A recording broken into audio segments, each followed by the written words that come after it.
Bingo Blitz rules. If your bingo has ads in it, That's not a bingo. if it doesn't have the coolest tournaments, mini games, and the most breathtaking design, Nope, not a bingo. if your bingo moment makes you feel so excited that you just want to burst in joy and scream out loud, bingo! Sorry, so you're playing... Bingo Blitz? Now that's a bingo.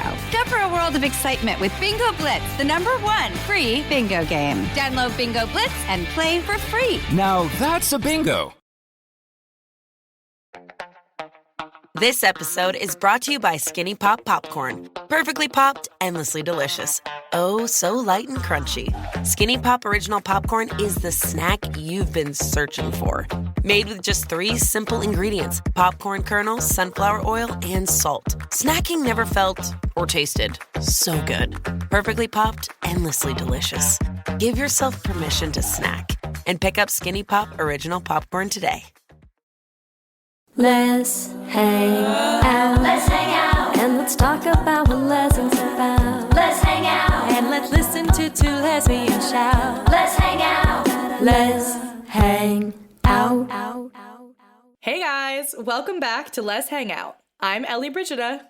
And I'm Lee Holmes Foster, and welcome to our 9th installment of Shoulda Been Gay. And this week's installment of Shoulda Been Gay is for one of my favorite movies pretty much ever. I have watched this on repeat, can quote all of the lines.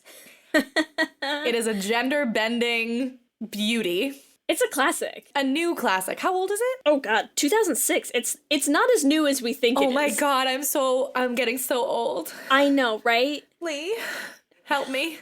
It's okay. Okay, so it is a classic, actually. An aged film. Yeah. We've been doing a lot of sports lesbian films, and this one's no different. So This week's episode of Shoulda Been Gay is for She's the Man.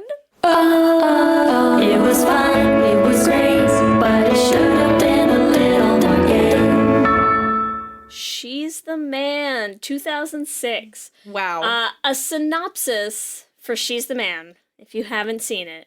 Please, watch it. I love this movie. It's so good. I feel like this is one that we could discuss for so long. There's so much you could say about this movie. But a quick synopsis is, when her brother decides to ditch for a couple weeks, Viola heads over to his elite boarding school disguised as him and proceeds to fall for one of his soccer teammates and soon learns she's not the only one with romantic troubles. My synopsis for the film, if it were to be gay, is when her brother decides to ditch for a couple weeks, Viola heads to the elite boarding school, dressed up as a man, and falls in love with the beautiful Olivia. Ooh, Olivia. I think another easy synopsis is Shakespeare's Twelfth Night, set in modern times with a little extra gender-bendy gay flair. Gay flair everywhere. Yeah.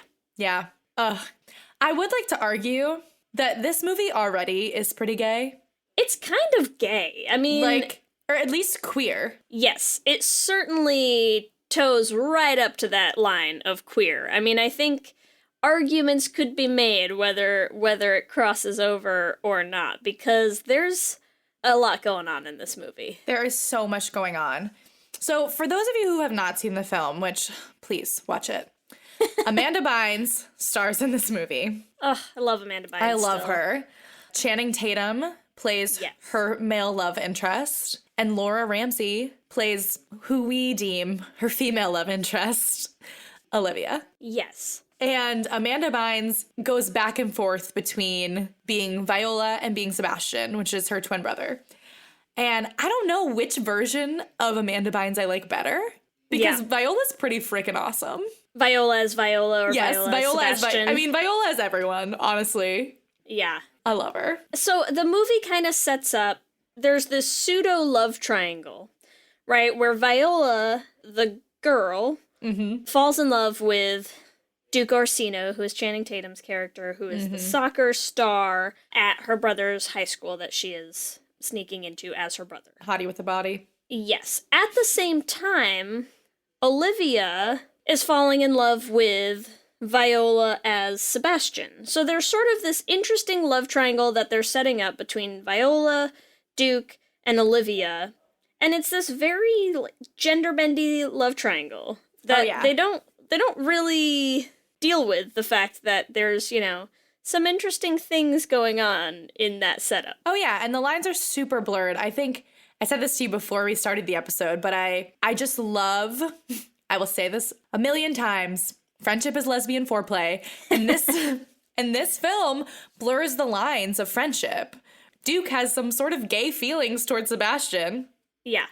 That when he thinks they're gay, he's like, oh, God. And then when he realizes that he was really in love with a girl dressed as a boy, he's like, oh, cool, it's fine. Right. But dude, you were in love with a man. There's definitely something there, and I think there's something that he's responding to, right? When Viola spends time with Duke as Sebastian, and there's something about her as Sebastian that's still a little, more stereotypically feminine. She's a little more emotionally open. The conversations that she tries to get Duke to have, I think, are not his typical heteronormative conversations. Dude bro, conversations. And you can see that meaning something to him, right? Like, you see him responding to that. Because, I feel like this episode's going to get pretty deep, but there's a lot here. Because I really think that we as people don't like to be put into the boxes of masculine and feminine. Right. And within a gay relationship, you don't feel the need to be put into those boxes as much. And so I think Duke is like, it's so nice to not be in that box. Yeah, the freedom of it. The freedom of it. And in turn, he then becomes more soft and more sensitive and feels more open to be that person that he already is. Mm-hmm. Oh my God, this is so deep. But really, I think it's such a beautiful film because it shows that what is really male and female, what is really masculine, what is really feminine. And what I love about it is because we're saying that, Duke is responding to something in, Viola as Sebastian that's more stereotypically female. But what I think is really interesting is the movie never kind of steps away from the fact that Viola very strongly rejects most stereotypically feminine things, right? Yeah, even as Viola. Yeah, as Viola. Like, that's her whole thing with her mother, is her mother wants her to be in dresses and in pink and going to etiquette classes and doing all this stuff, and Viola hates all of it, So they kind of have this thing set up where Viola doesn't feel like she's the stereotypical girl to begin with, right? And then somehow she finds her freedom by dressing as a dude. Duke finds his freedom kind of falling in love with a dude. Olivia finds her freedom falling in love with a girl dressed as a dude. I mean, there's everywhere you look, it's gay. It's so gay. It's at least super queer in a lot of ways. All of their relationships are queer. Yeah. All of them blur the lines of gender and stereotypes. This movie is pretty much already queer. Yes. But for the sake of our lesbian podcast, let's just push it even more, right? Yeah. Because in the movie itself, Duke and Viola end up together because it's that heteronormative ending. Of course they do. And Olivia ends up with Sebastian, who she's never actually really had a conversation with. Yeah, she's never met ever. Real Sebastian. She decides that Viola as Sebastian equals Sebastian, and that just, makes no sense. Exactly. But cool, great. Either way, it's so ridiculous. In my ideal world, when the real Sebastian, will the real Sebastian please stand up? When real Sebastian comes out of that cab and Olivia runs up to him and whispers his song lyrics and kisses him, and Duke thinks that it's Viola as Sebastian. In the lesbian version, it really is Viola as Sebastian, right? Yes. And Viola's like, okay. Yeah. Olivia is beautiful. Yeah. I was going to say, we all know I have a type, but do we? I don't know. Do we all know? Oh, I think we talked about this because I love Amy from Faking It, but I have a thing for blondes. I can't help it. And there's Olivia. So that's all. And there's Olivia. Well, the other thing that I will say about that in terms of people who ship Olivia and Viola together as their endgame thing in this movie, The other thing, because I'll forgive the movie Viola and Duke. I get it.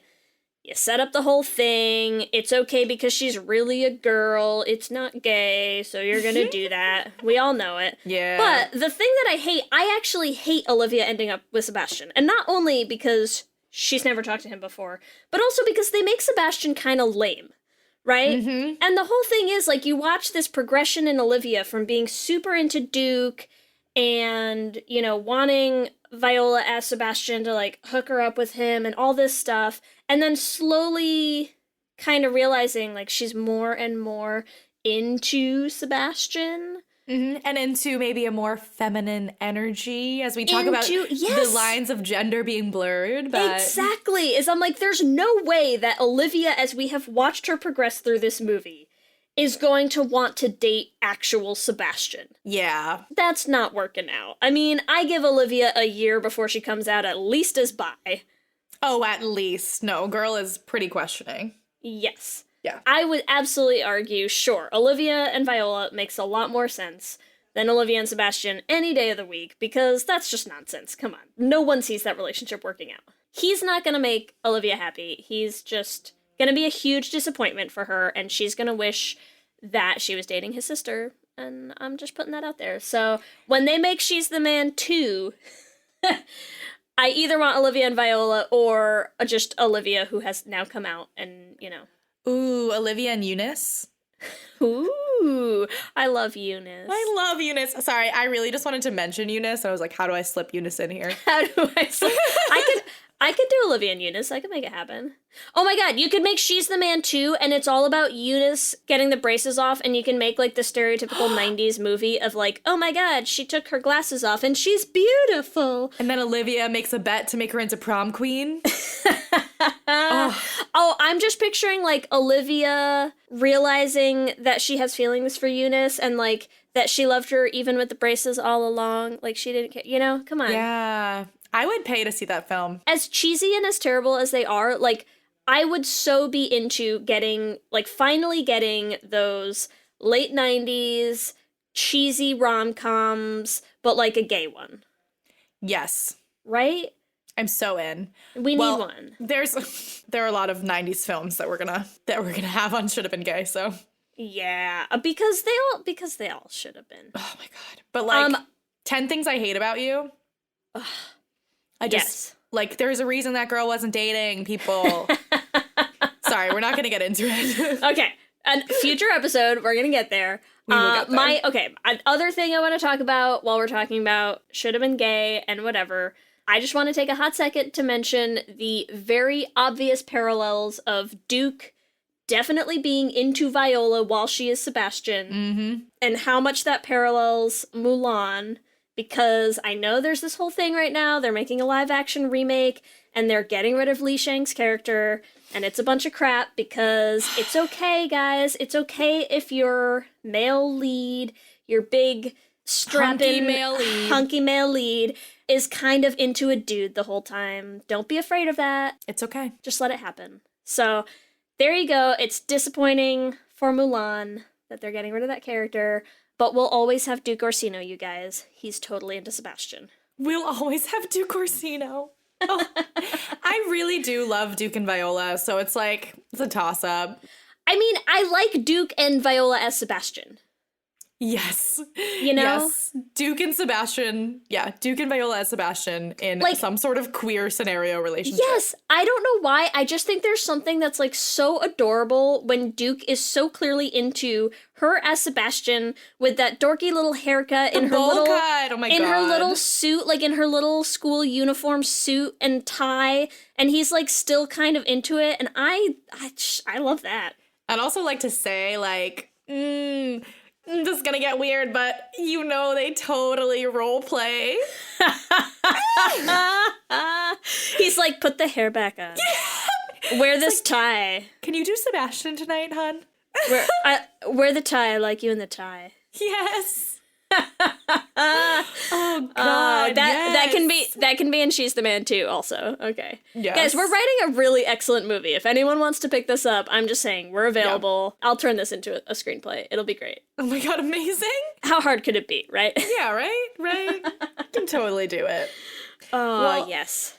I do want to shout out the one actually gay person in the movie. Yes, we should do that. Just because there is a gay man, Paul, and I freaking love him. And then at the end, doesn't him and one of Duke's friends have like a little moment or whatever? Oh, do they? Oh, I don't even remember anymore. At the cotillion, they're sitting next to each other and they both like look at each other and smile and then gay clap. And you're like, what? Paul, the quintessential GBF. Yeah. You know? But I do love Paul. I think he's too. fantastic. Yeah. I also love, in my mind, I think that Paul is like kind of messing with her, giving her that bowl cut, right? Because he's the one who does her makeover. Oh, yeah. And I feel like he's a little bit being like, I gave you a bowl cut. Yeah, he's like, you're not going to be a hot guy. Just so you know. Right. Exactly. But joke's on him. Duke's still into it. So, hey. It's what's on the inside that counts, people. Yes. I think that's so much a message of this movie. Yeah. It's a beautiful queer film. Yes. No matter what. It's really toying with like gender roles, gender expression, attraction to gender, like, yeah, there's a lot going on. I know we have had people, like we've had listeners email us things before on like, I wrote my thesis on this thing and they'll send them to us. If someone has written their thesis on gender roles in She's the Man and wants to send it to us, I will 100% eat that shit up. Get it our way. Yes. I honestly didn't realize how much I cared about it until we started talking. And then I'm like, wait, this is why I love She's the Man, because it's a queer film. Yeah, I'm gonna watch it again. I love this movie. It's so good. This is like a go-to, like, feel-good movie for me. Yes. I want to wrap this up and say that She's the Man should have been gay, but I feel like it already is. Okay, She's the Man should have been gayer, but was definitely very queer. Yes. Good? Yes. Should have been gayer. There we go. Yeah. I like that. Okay. As a reminder, you can find us at Let's Hang Out Pod on all the social medias, Instagram, Twitter, and Facebook. You can send us an email at letshangoutpod@gmail.com if you have other should have been gay ideas, if you have a thesis that you wrote on this movie, stuff like that, send it our way. And if you're enjoying the podcast, you can support us at patreon.com/letshangout and get access to some fun perks. You can also buy some merch at our store. You can find that at bit.ly/lesshop. And if you want to support us in a way that's completely free to you, you can listen to us on Radio Public, and that is at bit.ly/leslisten. And with that, I'm Ellie. And I'm Lee. And let's hang out again soon. Let's hang out. Ladies and gentlemen. What are you doing? What do you mean? Just keep it simple. I'm making the promo. Just keep it simple. Just say, hey, we're the Brav Bros. Two guys that talk about Bravo. Ladies and gentlemen, boys and girls, we're the Brav Bros. No. Oh. Dude, stop with the voice. Just keep it simple. I've seen promos on TV, dude. This is how you get the fans engaged. This is how you get listeners. We're trying to get listeners here. If we just say, oh, we're two dudes that talk about Bravo, people are going to get tired of it already. We need some oomph. All right, then fine. Let's try to do it with your voice. Brav Bros. Good job.